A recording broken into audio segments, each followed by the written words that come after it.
Good morning, friends. Myself, Dr. Nidhi Darbari, on My Education Treasure. Today, in my present video, I am going to discuss about the Mimamsa philosophy, its perception. Mimamsa is explaining the Ved, eternal and divine elevation through the performance of duty. The object of Mimamsa school today is to help and support ritualism chiefly in two ways, namely by giving a methodology of interpretation with which the complicated Vedic injunctions regarding rituals can be understood, harmonized, and followed without difficulty, and by supplying a philosophical justification of the beliefs on which ritualism depends. We are concerned here with the second or the philosophical aspect of the Mimamsa.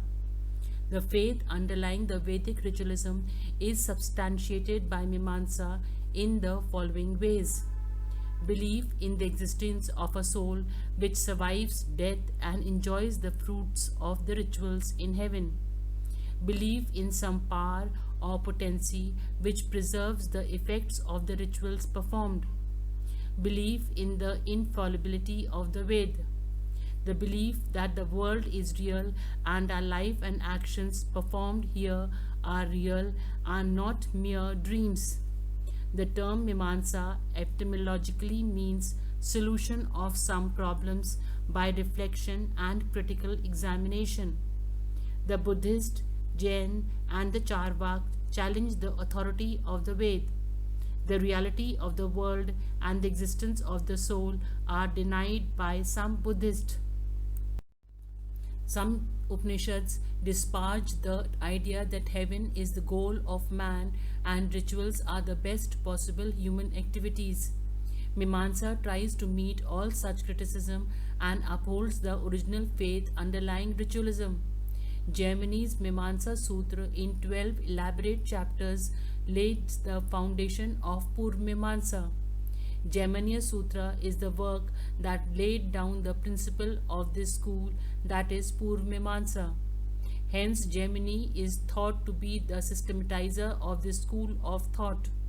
Sabraswamy wrote the major commentary Bhashya for this work. He was followed by a long line of commentators and independent writers.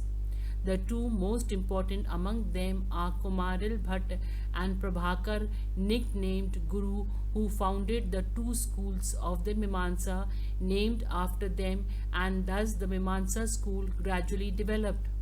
As its subject matter was karma or rituals, the Mimamsa is also sometimes called karma or dharma Mimamsa. Epistemology of Mimamsa. The Mimamsa theory of knowledge. As Mimamsa was interested in interpreting and justifying the authority of the Ved, they prominently discussed the nature and validity of knowledge, criterion of truth and falsity, the different sources of valid knowledge, praman, and other cognate problems. The epistemology of the Mimamsa deals with some very interesting problems of other schools, especially the Vedanta, freely draw upon the Mimamsa in epistemological matters. The nature and sources of knowledge. That knowledge which gives some new information about something and is not contradicted by another knowledge and which is not generated by defective condition is valid knowledge. Perception. Perception is a form of knowledge which results from the contact between the object and the sense organs. Generally, we believe whatever is perceived by our senses must be true because in perception, the objects are directly known through our sense organs. Thus, perception is an immediate knowledge. For example, by seeing and touching a table, one can acquire the knowledge of the table. Perceptual knowledge is valid only when an object is perceived as it is. Like Nyayakins, the Mimamsa school has classified perception in various kinds from different perspectives. Firstly, perception is classified in two types: ordinary or logic, When sense organs come into contact with the object in the usual way, we have ordinary perception and extraordinary perception or alaukic. In case of extraordinary perception, the objects are not presented to the senses in the usual way, but they are conveyed to the senses through unusual medium. Savikalp or determinate and nirvikalp or indeterminate are two forms of ordinary perception. On perception, the basic difference between the Nyaya and the Mimamsa philosophy is that the Nyayikans regard auditory organs as proceeding from ether or akash, while Mimamsikas regard it as proceeding from space or dik. Mimamsa admits two kinds of valid knowledge, immediate and mediate. This perception arises in two stages. When we see an object, there is indeterminate perception of that object, a bare awareness of it, knowing that it is an object but not knowing what object it is. We simply know that the object is about which we have not yet understood. This primary indeterminate immediate knowledge is called Nirvikal Pratyaksh or Alokan Gyan. These two stages of perception no doubt gives us valid knowledge.